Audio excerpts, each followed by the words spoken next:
Olá, bem-vindos a mais um Resenha Corporativa, o podcast do seu negócio. E hoje vamos falar sobre seguros e quem não poderia deixar de faltar aqui, né? Não teria como faltar aqui nessa pauta, que é o Laércio da Alfa Lever. Alfa Lever. Nossa, eu tenho um problema com troca-letras, Laércio, que você não tem noção. Não tem um programa aqui que eu não tenho que dar uma trocada no nome da empresa. É uma loucura. Mas, Laércio, vamos lá, seja bem-vindo ao Resenha. E vamos falar um pouquinho sobre seguro. A gente teve aí uma mudança de panorama até, inclusive eu acho que até no meio da legislação também, das normativas que falam aí sobre seguro. Por quê? Porque justamente por conta das grandes tragédias que aconteceram, nós viemos de um período de Covid, onde teve um boom para a busca de seguros de vida, que nunca as pessoas se preocupavam com isso, de repente passaram a se preocupar com o seguro de vida. E aí nós tivemos também essas tragédias que tiveram lá no Sul, enchentes, não só no Sul, mas como todo o território nacional, algumas coisas acontecendo. E a gente entende que até uma tendência, por conta dessas mudanças climáticas, a gente poderia estender esse assunto aqui por vários aspectos, porque são vários fatos geradores ali que mudaram essa visão e a necessidade do seguro e a necessidade de adequação, né, também. O que você vê sobre isso, assim? Por que as pessoas realmente têm relevância? As pessoas estão procurando mais esses seguros a partir desses eventos? Houve uma mudança, houve um aumento na busca aí pelos seguros? Eu creio que teve uma grande mudança mesmo, e eu acho que quando acontecem fatos reais, aí as pessoas se preocupam mais com relação a buscar um produto seguro, né? Então, nós temos visto, por exemplo, anteriormente, antes dessa fatalidade do Sul, tivemos, por exemplo, com relação à segurança que tem nas grandes cidades, com relação ao seu veículo, que eu acho que é o que as pessoas mais se preocupam, porque o risco é maior. Mas quando acontece uma fatalidade como essa no Sul, então fica mais assim, às claras, né? Que a necessidade de ter uma cobertura para assegurar o seu bem. Mas tem outros segmentos, né? Seguro de vida, seguro saúde e outros segmentos. Então, mas eu creio que alavancou assim bastante com relação à busca pelo produto. Né? Porque eu vi assim uma mudança assim, e as seguradoras na realidade elas tiveram até uma questão ali que elas se adequaram, porque quando você fala assim de caso fortuito, força maior, existem algumas regras que eximem a seguradora de cobrir aquilo ali. E, por exemplo, você tem uma tragédia como aconteceu no Sul, é um fato que não desobriga, né, a seguradora a fazer aquela cobertura. E nesse fato especificamente, eu vi que as seguradoras, salvo engano, ali 90% delas, eu não sei se todas, mas elas acabaram cumprindo com a cobertura, mesmo não tendo uma obrigatoriedade legal, né? Mas eu creio que o sinistro, quando acontece um fato, eu acho que é que alavanca o negócio do seguro. É quando você cumpre, paga o sinistro. Então eu tive até experiências assim com pessoas de seguradoras, de dirigentes de seguradoras, porque quando você vai falar de sinistro, parece uma coisa tão anormal, uma coisa assim, até chata de falar, mas não, quando eu fui falar com ele sobre uma empresa que tinha uma sinistralidade alta na área de saúde, e ele me despertou assim uma coisa assim, me deixou assim tranquilo, porque da forma que ele abordou o assunto, ele falou assim: a seguradora está aqui para pagar sinistro. Tá. Então a grande propaganda da seguradora é pagar sinistro. Porque se ela nega sinistro, ela queima o produto. Então quando aconteceu esse fato no Sul, então você viu que teve várias seguradoras que cumpriram o papel de pagar o sinistro. Então aquilo ali é um chamariz para novos negócios. Exatamente. Com relação à pandemia, que foi uma coisa assim também que deu um prejuízo muito grande para as seguradoras, então nós vimos também que as seguradoras cumpriram o seu papel. Eu tive vários segurados que ficaram 60, 70 dias internados num hospital como o Sírio-Libanês, saindo de lá numa cadeira de roda, sem falar, teve que fazer fono, mas hoje ele está perfeitamente saudável. Por quê? Porque ele teve uma retaguarda de um plano, de um seguro bom e de um hospital bom também. Exatamente. Apesar que pessoas morrem no Einstein, morrem no Sírio, morrem em é. qualquer hospital. Mas eu acho que quando você tem uma cobertura mais adequada, você acaba tendo uma expectativa também, você fica mais tranquilo também, fica mais né? tranquilo. Então eu vejo o seguinte, o mercado segurador, ele tem a tendência a crescer muito, porque cada dia tem coisa nova. E a internet, a rede social veio para... assim, eu achei interessante até que você colocou, porque de fato, né, a propaganda da seguradora é ela pagar o sinistro. E aí vamos lá, se você tem uma seguradora que ela já tem historicamente essa postura de pagar os sinistros, isso acaba, a partir do momento que as pessoas passam a procurar mais, isso acaba também trazendo uma clientela muito maior para ela. Então ela tem uma compensação do tanto que ela paga para o tanto também de novos clientes que ela adquire. Então existe fica bem ali equalizada a coisa. E tem outras, eu tive a oportunidade de conhecer, por exemplo, tem uma seguradora, claro que eu não vou falar o nome aqui, mas em sentido contrário é uma dificuldade para pagar o sinistro das coisas. Eu, assim, em algumas situações aí que eu trabalhei, né, junto ao escritório de advocacia, na realidade, que, nossa, é uma seguradora aí que é dificílimo pagar o sinistro, eles criam umas barreiras terríveis.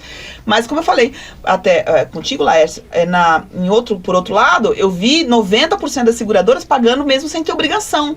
Então eu creio que você buscar um bom seguro buscar um bom corretor, né? Uma boa seguradora que vai fazer essa avaliação para você daquilo que se enquadra, não é? Mas fazer essa pesquisa também, né? Se é uma seguradora que cumpre, que tem essa flexibilidade até que é uma questão de você, sabe, perceber o que é necessário, porque tem que ter essa sensibilidade na situação que aconteceu no Sul. As seguradoras foram muito sensíveis nesse sentido de fazer o enquadramento mesmo quando existia uma brecha legal ali para não pagar, né? E, enfim, acho que a gente tem que procurar, o seguro está em alta, o pessoal está procurando mesmo, mas é aí, gente, vamos procurar boas seguradoras aí, o Laércio está aí para também tirar todas as dúvidas. Mas olha, veja só, nós corretores, nós somos um filtro para os segurados. Isso aí. Porque, veja só, eu procuro trabalhar com as seguradoras que me dá uma cobertura na hora do sinistro. Então, aquela que eu vejo que tenha dificuldade em atender um determinado caso, então eu já vou deixando fora do meu portfólio. Do seu caderninho lá, do seu guarda-chuva. Então, o que eu faço? Eu procuro indicar seguradoras que não me dão trabalho na hora do sinistro. É isso aí. Então, nós fazemos um filtro já para o segurado nesse sentido. É isso aí. Laércio, obrigada pela sua participação aqui no Resenha. Gente, é isso. Mais um pouquinho sobre seguro aí para vocês, para tirando todas as dúvidas aqui do pessoal que nos segue no nosso canal. E é isso, se inscreva no canal, lá no Lex Studio, no portal R011. Clica aí no sininho para receber todas as notificações também. E manda pra gente suas dúvidas, entra lá pelo canal do Lex Studio ou também pelo R011. Perguntas sobre quais são as dúvidas, qual o segmento que vocês querem ver passando aqui no Resenha, que a gente traz aí para falar. Tá bom? Um beijo!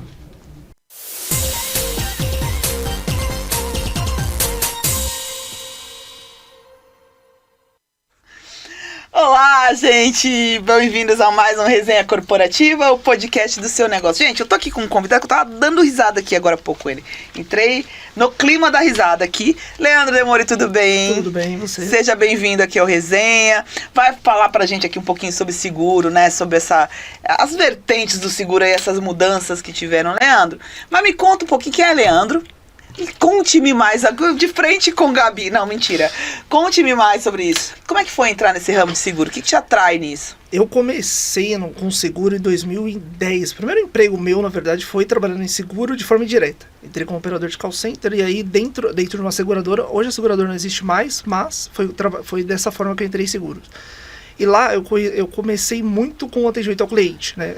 Nesse local eu entrei no call center, virei operador, cheguei até coordenador de pessoas. E aí as pessoas, lá era uma central de sinistro, ou seja, quando a pessoa precisa usar o seguro, elas às vezes não querem falar com o atendente, por N motivos, né? Nem sempre o contato com a seguradora é mais fácil e às vezes eu falava com as pessoas, com o cliente, e eu pegava o problema deles e tentava resolver. Passava por instâncias que as pessoas não têm contato ali nas seguradoras, né? Nesse momento, o primeiro contato. Fiquei 6 anos lá, depois eu fui para uma outra área que envolve segurança. Fiquei CLT também por mais 6 anos e depois disso eu saí. Nesse período, isso aí já pós-pandemia, eu comecei a fazer produção de seguros. Como que é produção?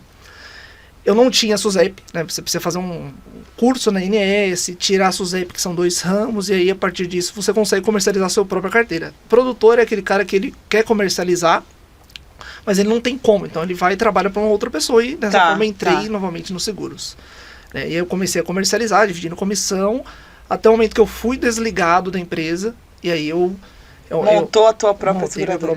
Minha própria corretora e tô tocando sozinho. Tocando assim, hoje eu coloco ela pra frente. Não, e é interessante que como você começou já no ramo de seguros e passou por esses estágios, né? Tipo, a questão do sinistro, a questão, né, todas essas áreas que você atua, você consegue ter esse know-how também de entender bem para poder ter a sua corretora e saber como é que funciona tudo, né? Sim. Porque é complicado, existe essas diversidades também. O seguro, ele tem as suas peculiaridades, mas assim, as pessoas acham às vezes que ter uma seguradora é fácil. Não é fácil, né? O corretor, ele meio que faz tudo, né? Por mais que ele tenha uma cadeia de funcionários embaixo dele, ele é o cara que, quando dá problema, não vai ser com o funcionário dele que ele vai falar. O cliente, ele tem o contato normalmente ele tem contato com o corretor. E você passar pela área de sinistro, que é, na verdade, quando você contrata seguro, você contrata, não querendo usar, mas quando você precisa usar, é a hora que tem um sinistro, é o momento que você fica mais vulnerável. E você não pode simplesmente, seu cliente, você largar ele. Então, é a hora que você precisa ter o contato junto, né, do cliente. Por ter esse contato com o sinistro lá atrás, então eu já passei por algumas questões, algumas ligações, tipo, de criança pequena falecendo, tipo, a gente... Você já sabe como lidar com essas coisas, né? Não falo de ser frio, mas você precisa ser racional no momento do sinistro. Não, né? até porque a outra parte está desestruturada. Se você não tiver essa racionalidade, essa firmeza para saber lidar e resolver o problema dela, se você se abalar também, já era. Ninguém sai do lugar, né? Tem situações, por exemplo, que a pessoa, filho tá na gestante, nasce natimorto, e a pessoa não tem um seguro. O que ela vai ter que fazer? Ela vai atrás, por exemplo, atrás de caixão. Você vai ganhar um caixão. Nossa, é triste, né? São momentos terríveis. E esse é o momento que, por assistência funeral, você vai lá, o corretor tem que ser próximo do seu cliente para ele auxiliar. Fala, putz, cara, meus sentimentos... Mas eu vou te ajudar o máximo possível. Deixa eu resolver isso pra você, né? Eu vou resolver pra você. Vou correr atrás dos documentos. Talvez a pessoa não tá estruturada pra conversar. Sei lá, deixa eu falar com seu irmão. Deixa eu falar com um parente mais próximo. Então, o corretor tem que sentir o momento de saber com quem que ele vai falar, né? E buscar o máximo de documentação possível para resolver de forma rápida. Mas nisso, acabam demonstrando também a importância de você ter uma corretora de seguros, enfim, que você tenha confiança e que você tenha uma boa conversa, né? Que você tenha essa proximidade. Porque eu vejo assim, você tem... porque assim, talvez você possa me explicar melhor sobre isso. Você tem as corretoras. E você tem as seguradoras, tipo, você como uma corretora de seguros, você trabalha com várias seguradoras. Sim. E aí, assim, por exemplo, a seguradora, se eu for contratar diretamente com uma seguradora, eu tenho toda uma burocracia quando eu preciso. E tem algumas questões, por exemplo, hoje em dia você consegue contratar seguro online, hein? De forma com banco direto, por exemplo. Tem um banco digital famoso que vende seguro de vida, seguro de carro mais barato. Só que assim... O banco, ele aquele tem roxinho, né? Aquele roxinho lá, que é R$4,90. R$4,90 seguro de vida. Nossa Senhora! Que medo! O problema é assim, o banco, todo mundo sabe que o banco ganha dinheiro emprestando dinheiro. Você pega o dinheiro seu, empresta pro Leandro, vai lá, paga uns juros pra você menor do que os juros que ele cobrou de mim, ganha dinheiro. Nesse momento, quando você vai atrás do banco, o gerente ou a pessoa que tá lá, ela não tá defendendo o cliente. Ela vai defender o banco. Quem que paga o salário dela? É o banco. E aí, no caso de você ir atrás de um corretor, você procurar um especialista nisso, você tá contratando uma pessoa sem pagar diretamente a ela. Ou seja, você tem um funcionário para você e você não vai pagar nada para ela. Quem vai remunerar qualquer player é a seguradora. Então, o corretor de seguro, na minha visão, por exemplo, eu crio vínculos com meus clientes para eu ser um funcionário deles, sem receber nada deles, e defender o direito dele quando ele mais precisa. Eu não sou funcionário da seguradora, eu não sou CLT, são eles que pagam meu salário, não é a seguradora. Então tem que defender o meu cliente perante os players que tem no mercado, né? De alto, são mais de 30 seguradoras. As principais ali tem em torno de 18, mas você imagina o cliente que chega, vai numa seguradora, vai bater num canal que... vai resolver? Vai, mas é algo mais difícil. E o corretor está ali para ajudar, ele já vai passar a documentação certa, o prazo de análise. E quando envolve uma outra pessoa, tanto no auto, que é um ramo que eu também comercializo, o terceiro ele não quer saber de ele ligar para a seguradora, ele não tem vínculo nenhum com a seguradora. Quem tem é o cliente. Então o corretor está ali para intermediar essa conversa, né? Ele é um intermediador entre o cliente, qualquer envolvido, se for no caso de auto, por exemplo, terceiro, e a seguradora. Então, mas essa visão que você tem, que você inclusive passou agora, que eu vejo que é importante. Você falou assim, olha, ele está contratando, ele tem um funcionário que ele não paga por ele, e eu também não sou funcionário, porque eu não sou CLT da seguradora. Então, tipo, o que eu consigo enxergar disso? Olha, eu vou te oferecer um trabalho, um serviço, um seguro, que a hora que você precisar, eu sou o seu funcionário, eu vou resolver aquilo para você. Todavia, você não precisa me pagar, porque isso já está embutido no valor do seguro que você pagou. E não pense que eu vou puxar a sardinha para a seguradora, porque eu também não sou CLT, eu não sou funcionário dela. É isso. O meu cliente é quem contrata o seguro, ou seja, o meu relacionamento é com ele, não é com a seguradora. A seguradora, ela tenta trazer o corretor o máximo de carteira para ele. Vou fazer esse corretor trazer para mim. Só que eu não tenho vínculo com ela. Então eu preciso realmente fazer bem o relacionamento bem estreito com o seu cliente, né? Isso. Meu cliente, assim, o que eu busco hoje em dia é tentar desmistificar seguro, porque tem muitas pautas, assim, muito mito no seguro, e fazer um relacionamento com o cliente, deixar algo mais leve, né? Porque na minha época quando eu entrei lá atrás, seguro não era tão falado igual hoje, né? Entre esse período, esse hiato aí, teve uma pandemia.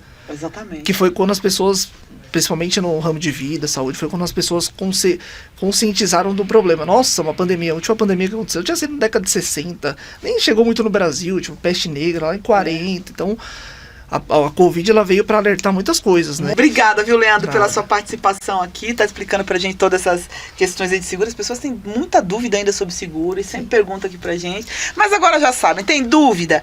Entra lá e procura lá L_Demore,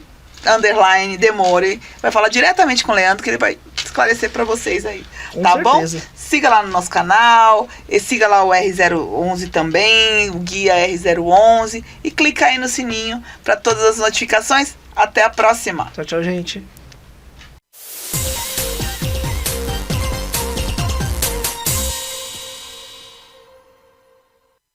Olá, bem-vindos ao Resenha Corporativa, o podcast do seu negócio. Agora, para você que é amante da moto, de motocicleta, de motocross, motos de uma forma geral aqui, nós temos um convidado, que é o Eduardo. Eduardo, seja bem-vindo. O Eduardo aí que mexe com a parte toda de, né, tem uma oficina também, né, de manutenção, faz toda a preventiva de moto, mas ele também é motociclista, né? Como é que... É motociclista que se chama? Bem-vindo antes de qualquer coisa, né? Primeiramente, um prazer estar aqui com vocês, né? Obrigado pelo convite. E falar desse universo das motos é o que me move, na verdade. Eu apaixonado pela moto. Super apaixonado. Você sabe que, assim, você falou do motocross, né? Eu lembro, assim, do motocross, muitos anos atrás, parece que ele tinha mais, né? Assim, era mais divulgado ou não? Ou continua a mesma coisa? Que você tem nichos, assim? Não, na verdade o motocross ele está se desenvolvendo cada vez mais, ele está crescendo. Hoje a gente tem canais de divulgação pelo próprio Só YouTube. Do motocross? Pelo próprio YouTube, né? Então, está sendo divulgado. É que é um esporte que, assim, requer... Não é um esporte barato. Tá. É um esporte que às vezes demora pra gente poder chegar e comprar uma moto e ter os equipamentos necessários para poder estar praticando esse esporte. Mas hoje em dia ele é muito mais divulgado do que antigamente. O motocross é aquele que você tem aqueles, inclusive, obstáculos, né? As rampas, o motocross ele é um circuito geralmente de mais ou menos 1.600 metros. Tá. Onde você tem vários obstáculos. Você tem aquelas rampas, né? São saltos que a gente chama. Algumas pistas têm aquelas costelas de vaca, o mais conhecido assim. E é adrenalina, é emoção. Total, né? Total. É E espetacular. tem os ralis também, né? Tem uns ralis de moto Tem também. os ralis de moto também. Não, eu acho que para quem é apaixonado por moto, gosta de qualquer tipo de modalidade que envolva aquilo, né? Sim. Mas, assim, com relação a essas, por exemplo, ao esporte, efetivamente, né? O motocross ou os ralis de motos, você tem que ter também um equipamento adequado. Não dá para ser com qualquer moto que a pessoa vai. Na verdade, assim, o esporte, é difícil a gente entrar no esporte no Brasil, porque a própria moto já tem um custo muito alto. Tá.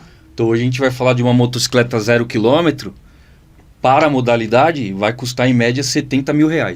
Tá. Então tem essa dificuldade. Parte de equipamento, aí você vai começar, para você poder iniciar, mais ou menos R$5 mil. Entendeu? Então, Isso no básico, né? Você falando assim de uma coisa mais... Não. dá para começar com uma moto usada, né? Que é o meu caso, eu tenho uma moto usada, uma moto até antiga, só que eu tenho a vantagem de ser mecânico. Então você consegue, Então eu preparei a minha moto e eu vou me divertir final de semana. Entendeu? Não abro mão. E assim, com relação à própria questão da mecânica, né? É mais difícil ou é mais fácil em relação à mecânica de veículo? Assim, você ter uma moto, eu acho que é mais fácil até a sua parte de manutenção, ou não? Não necessariamente, depende da moto, né? Tem motos hoje muito mais... Hoje em dia a gente tem motos de 50 cilindradas até 2.600 cilindradas. Nossa.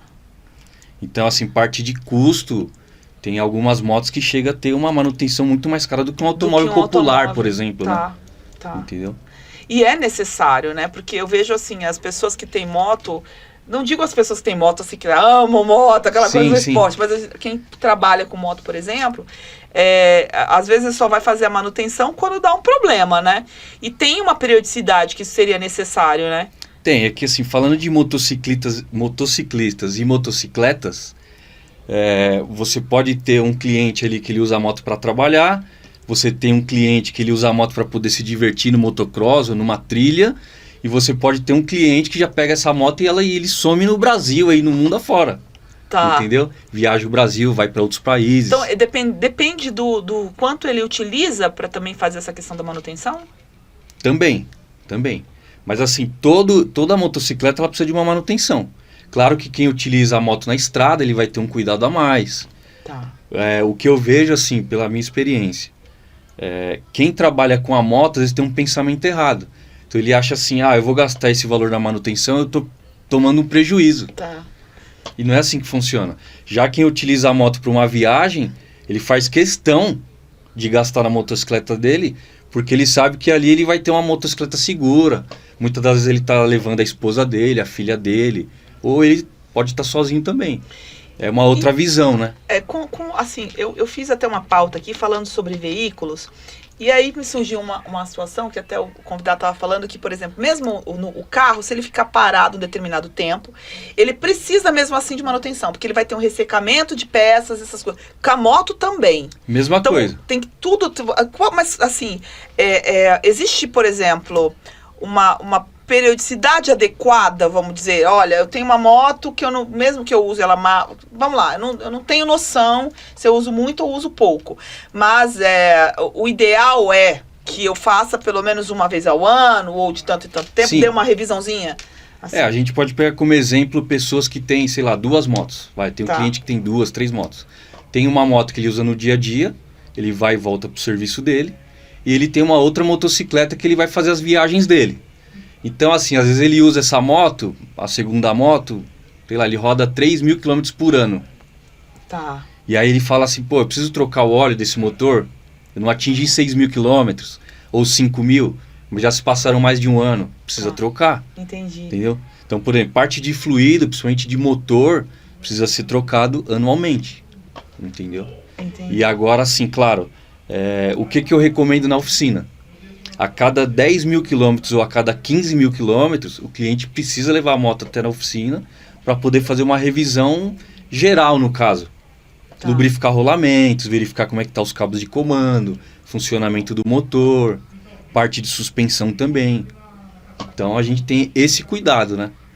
Ou seja, hoje é necessário, não tem como É você necessário. fugir disso, né? Necessário. Existe algum plano, por exemplo, eu estou falando aqui mais sobre como a questão de empreendedorismo mesmo, que eu vejo da seguinte forma.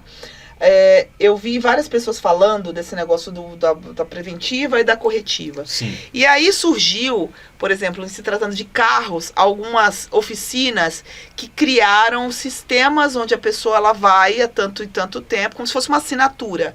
Com relação à moto, você já pensou em alguma coisa assim? Tem cliente que você recomenda, olha, eu vou em tanto tempo, Então, com uma assinatura? o que acontece geralmente é assim, por exemplo, o cliente entra em contato comigo pelo WhatsApp e ele quer um preço de revisão. Tá. Edu, quanto que fica para fazer a revisão no modelo tal? Eu falo assim, olha, eu preciso que você venha até a minha oficina, eu preciso avaliar para ver o que essa moto precisa. Então esse é um caso. Então aí de acordo com a necessidade da motocicleta e até do que o cliente vai me passar, se tem alguma falha ou algum defeito, eu faço um pacote de revisão e um plano de revisão dedicado para ele e para a moto dele. Tá. Agora, se eu já tenho um cliente já que é assíduo da oficina, ele está sempre na oficina, então eu faço algumas recomendações. Hoje em dia, as revisões gerais são bem caras. Tá. Entendeu? Se a gente for pegar uma motocicleta de 650 cilindradas para cima, custa mais de 3 mil, 4 mil reais. Fazer uma Se revisão. for fazer uma revisão completa. Tá. O que seria uma revisão completa? Você fazer ajuste de válvulas, você verificar a parte de injeção eletrônica, você fazer o balanceamento das rodas, você fazer a suspensão dianteira, a suspensão traseira. Então isso é uma geral. Então a gente sabe que não é todo mundo que hoje está com essa condição de fazer. Então o que eu faço? Vem com a moto até a oficina, eu vou avaliar e eu vou te passar o que realmente precisa fazer, por ordem de prioridade. Tá. Isso quando eu não conheço o cliente. Quando já é o cliente da oficina, então ele leva a moto até a oficina, eu faço a revisão para ele e falo, olha, isso aqui você pode fazer em uma outra etapa. Tá. Entendeu? Para não Você ficar consegue tão dar esse pesado. diagnóstico, né? Consigo dar esse diagnóstico. Entendi.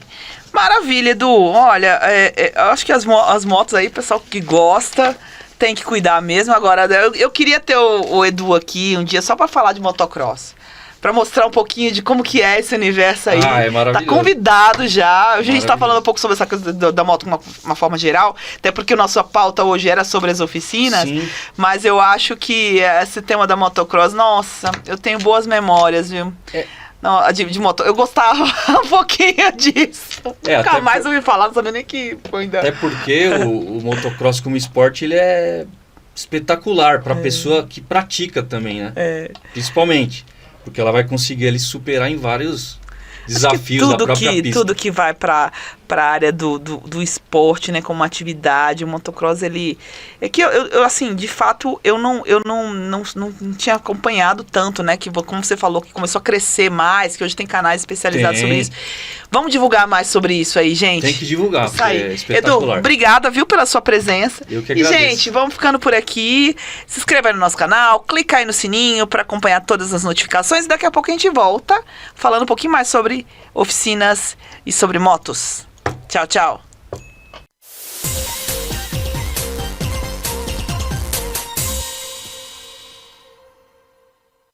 Olá, voltamos aqui com Resenha Corporativa, o podcast do seu negócio. E hoje vamos falar sobre pinturas com o Paulinho das Pinturas. Tudo bem, Paulo? Tudo jóia? Tudo bem, graças a Deus. O Paulinho que é o cara mais seguido no Instagram, assim, 21 mil seguidores aí, porque ele dá aula sobre efeitos decorativos, essa coisa toda.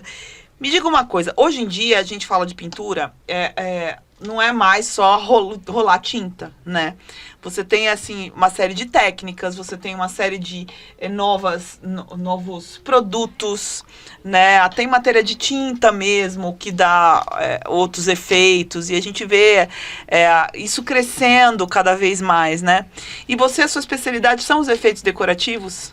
Sim, são os efeitos decorativos, mas eu faço ainda a pintura convencional. Também. Porque só efeito decorativo a gente não vai se manter, né?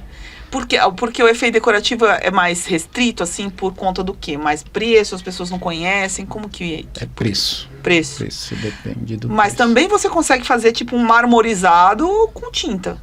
Imitar um mármore também, né? Sim, consegue fazer. Só que com as técnicas novas e os produtos que tem novos no mercado, no caso as massas para efeito decorativo, o mármore fica mais realista do que fazendo só com a tinta, ou marmorização com tinta, né? Tá. Que você consegue ter a textura da pedra mármore verdadeira. Entendi. E assim, porque a gente viu muito falando sobre tinta, tem uns efeitos que não sei como é que chama, que parece, eles ficam, não sei se é um cimento. Cimento queimado. Cimento queimado, que o pessoal tá usando até em teto agora. Sim. Também. Além disso, o que tem de novo aí no mercado? Ó, tem o cimento queimado, o mármore, tem o cimento perolizado, que ele imita... Seria um cimento, só que você consegue ver micropérolas dentro deles. No caso, tem N marcas com esse produto. Tem o Ascortem também, que imita uma ferrugem. Tá. E texturas. Texturas variadas, Texturas né? variadas. E assim, a tinta, eu vejo assim, a gente fala de tinta na parte de pintura, se tornou muito amplo, né? Como você falou, como a gente estava falando, não é mais só rolar tinta, porque você tem, com essas técnicas todas, você acha que os pintores hoje em dia, eles estão procurando se especializar, estão procurando aprender essas técnicas, ou até porque você ensina muito, né? Existe uma demanda de pintores querendo se especializar em uma ou outra técnica também? Sim, bastante. Os mais antigos ainda estão meio receosos, né? Aqueles os vovô da pintura, como a gente conhece, né? Eles são meio receosos de entrar com alguma tendência nova, tudo, mas aos poucos eles estão chegando. Tanto é que a última vez que eu fiz o treinamento, tinha um senhor que tinha 70 anos. E estava buscando aí novas tendências, né? Agora, aqui nem você estava falando, essa questão do preço, né? Essas técnicas, elas acabam sendo mais caras, mais pela mão de obra ou pelo produto em si? Pelos dois. Pelos dois. Porque é mais trabalhosa também de se fazer. Mais demorado. A pintura convencional, você chegou, pegou o rolo, jogou, misturou a tinta fez a diluição correta, só aplicou na parede. Tá. 2 demãos, acabou. Tá. Vamos dizer, para o mármore, o efeito mármore. Você tem que aplicar 4 demãos de massa de efeito mármore. Aí, se for aquele desenhado, vai mais uma demão de desenho, fazendo os desenhos. O desenho feito à mão pelo próprio pintor. Feito à mão. Tanto com pincel, desempenadeira, espátula, Tá. N ferramentas. E depois ainda vem o lixamento para correção da superfície, para ela ficar lisa, né? E por último ainda vem o polimento. Tá. Que vai com... Eu vi um pintor uma vez fazendo isso num vídeo, essa questão do feito mármore. Pareceu muito artesanal mesmo. Porque, por mais que você falou que tem uma massa, né, feito mármore, que você passe antes, mas é tudo desenhadinho. Eles fazem, vocês, né, fazem tudo desenhadinho, essas ranhuras todas do mármore. Então acaba sendo uma coisa muito mais artística e por isso tem que ser agregado valor, né? Sim. Aquilo. Mas as pessoas, assim, questionam com relação a preços hoje em dia, quem vai procurar, porque assim, o pessoal acha que tipo passar tinta, as pessoas ainda têm aquela visão de que é rolar na parede e acaba, eu faço. Quando se trata de uma técnica dessas, pessoas ainda questionam? Tem alguns que ainda vêm, você... Querer diminuir. Vem diminuir o preço seu, vem dar preço no valor no seu trabalho, né? Só que aí você fala, tá bom, se você tá achando caro, eu já tenho essa mentalidade dentro de mim mesmo. Eu pego e falo para a pessoa, ó, já que você está achando caro, vai ficar barato você fazer você mesmo. Ou faça você mesmo. Porque eu percebo isso, sabe? Às vezes a falta de valorização mesmo. Porque, por exemplo, a atividade do pintor, muitas vezes as pessoas falavam, não valorizavam porque acham que simplesmente você vai passar o rolo, e não é. E aí você vê que, independente de se é passar o rolo ou não, é uma atividade que ela tem que ser valorizada, porque você tem tempo, você tem técnica, não é dessa forma. E aí vem essas novas técnicas de pintura que acabam trazendo também um outro perfil de pintor, que é o pintor especialista em técnica X ou técnica Y, que tem que, assim, e ainda tem essas pessoas que querem achar que vão conseguir fazer isso, né? E é um trabalho mais voltado pro artístico também. Aí você tem, tipo, esse negócio do cimento queimado. Tem gente que usa cimento queimado, ele passa do chão ao teto, sabe? E também é difícil, né? Porque você não pode ter emenda, gente. Não é qualquer um para fazer isso, né? Sim. Eu mesmo sou bem chato nessa parte de acabamento. Porque tem muita coisa que você faz, você pega até trabalho de outro profissional. Eu já arrumei muitos, tanto de cimento de piso como cimento parede. E você olha lá a parede poderia estar lisinha, bonitinha, mas na hora que o cara colocou lá, parece que ele passou com a mão a textura na parede. Aí fica aquele negócio grotesco, feio. Aí ele vai e te chama o cliente, eu não gostei disso. Aí já vem com aquele trauma já. Ou seja, não é a técnica que está errada, é a forma de aplicação dela que acabou deixando o serviço final feio, né? Porque não está bem feito, não está bem acabado. Acho que tudo tem que ter esse cuidado, né? Ferramenta. Também. Ferramenta, eu mesmo sou do seguinte pensamento: ferramenta não é gasto, é investimento. Quanto mais ferramenta boa você tiver em mãos, melhor vai sair o seu trabalho. Tanto para pintura convencional, que agora tem máquinas para pintura airless. Eu ia te perguntar, que tem essa airless, né? Airless. Tem as máquinas airless, como para fazer os efeitos decorativos. Tem desempenadeiras. Desempenadeiras mas mesmo assim, diferenciadas. são ferramentas, né? Não dá para você, não tem a máquina que vai fazer aquele efeito. Ainda tem esse negócio do detalhe, que é o risco artístico mesmo que você utiliza. O feeling do profissional. Do profissional. E tipo, quando eu faço os meus treinamentos para pintores, primeira coisa que eu falo, cara, você quer errar? Faz na sua casa primeiro. Você erra na sua casa, você vai conviver com aquele erro na sua frente.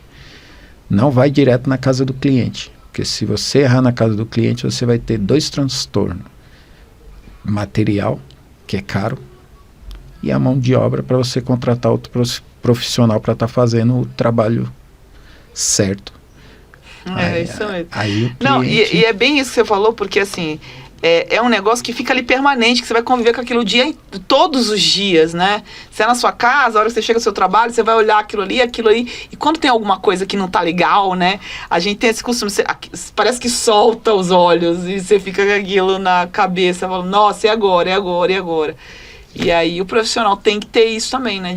Sim, tem que ter o feeling de que ele errou e... botar na cabeça dele e falar, pô, errei aqui, mas eu tenho que melhorar 100%. Paulo, e me diga uma coisa, existe, por exemplo, dentro dos cursos, né, a pessoa queira se especializar, que queira aprender essas técnicas diferentes, aí, técnicas mais modernas de pintura, desses acabamentos. Por mais que você tenha uma aula, mas você tem a parte teórica, mas tem que ter um tempo de prática para que você possa, você como especialista, você vai pegar alguém que você vai ensinar a fazer o mármore, efeito mármore. Você acha que existe um tempo médio para que essa pessoa possa se dizer que ela está habilitada, capacitada para fazer um bom trabalho? Creio que sim, porque a técnica do mármore não é de uma hora para outra que você vai desenvolver ela e já chegar fazendo tudo. Eu fiz treinamentos diversos na minha área de pintura, com vários profissionais diferentes. Fiz até com um pessoal italiano, que tem uma fábrica lá em Indaiatuba. Fiz um treinamento com eles, para ver as técnicas deles. Peguei outras técnicas de outros profissionais e fui juntando para fazer a minha própria técnica. Então é tempo, vamos dizer que o cara não vai fez o treinamento hoje, amanhã ele já vai estar fera para estar fazendo. Vai anos, uns 2, 3, 4, 5 anos, vai depender do... É a prática mesmo, para ele ter essa expertise para dizer, agora eu sou especialista nessa técnica. Sim, Ele tem que pegar, vou lá na casa da minha mãe, vou fazer a paredinha para ela, vou na casa da minha irmã, do meu cunhado, da minha tia, fazendo na parede de todo mundo, até a hora que ele falar, pô, agora sim. Agora eu tô bom nisso, né? Agora eu tô craque, sou fera. Ou seja, até para você se tornar um especialista, você tem que também ter investimento de tempo e dinheiro, porque para você vai ter que praticar, você vai ter que ter o material para você praticar e dedicação, né? Sim. Então, eu acho que assim, o que as pessoas precisam entender é que se você quer um trabalho diferenciado no seu imóvel, no seu ambiente, no seu escritório, seja onde for, quer um efeito desse, tem que procurar especialistas, né? Tem que procurar quem saiba fazer para depois não ter que conviver com esse problema, com esse erro, né? Então, eu vou falar uma experiência que eu tive, né? Até esse cliente meu me chamou agora esses dias para mim pintar um home dele, que ele põe no carro e sai, anda, né? Motorhome. Um motorhome. Eu nunca fiz pintura automotiva. Ele pegou e falou, não, faz aqui para mim e tal. Eu falei, tá bom, vamos. Era para fazer só uma faixinha vermelha Ferrari em volta dele, tudo, 2 faixinhas em cima da motorhome e fazer uma pintura de um céu no teto dessa motorhome por dentro. Aí eu falei, cara, eu nunca fiz, mas vamos fazer. Se ficar errado, eu faço de novo, mas vai ficar legal. Fiz uma vez só. Isso domingo passado. Fiz domingo e postei ontem. Eu falei, eu vou postar um pouquinho. Postei a primeira parte, só a parte externa da motorhome. E agora eu vou postar hoje a parte de dentro, como ficou o teto. Com o céu desenhado lá, as nuvens, azulzinho, tal, bonitinho. Eles amaram, gostaram Mas bastante. é diferente, né, Paulo? Porque você já tem experiência, você dá aula dessas técnicas, então eu acho que aí a superfície pode ter sido um desafio, uma nova superfície, porque era um automóvel, né, mas você sabe fazer. Eu acho que o principal da questão do pintor é esse feeling mesmo de como transmitir aquilo, né, que faz todo o diferencial. Eu, quando era moleque mesmo, bem moleque, eu era atentado. Eu pegava e ficava grafitando parede nas ruas lá perto de casa. Aí eu acho que ainda eu tenho esse dom aí, desde pequeno, né, de ser pintor. Tentei por outras carreiras. Mas a tua praia é a tinta mesmo. Aí a tinta veio pra mim. É isso aí. Paulo, obrigada pela tua presença, viu, Por gente? nada. Assim, a gente fica muito feliz aqui de ter pessoas assim, especialistas que, né, sabem o que estão falando. E é isso, gente. Obrigada. Vamos ficando por aqui com a resenha corporativa de hoje. Se inscreva aí no nosso canal, clica aí no sininho para receber mais notificações. E logo mais a gente volta aí com a nossa só pauta sobre pintura, sobre reformas, trazendo tudo que é novidade. Até mais.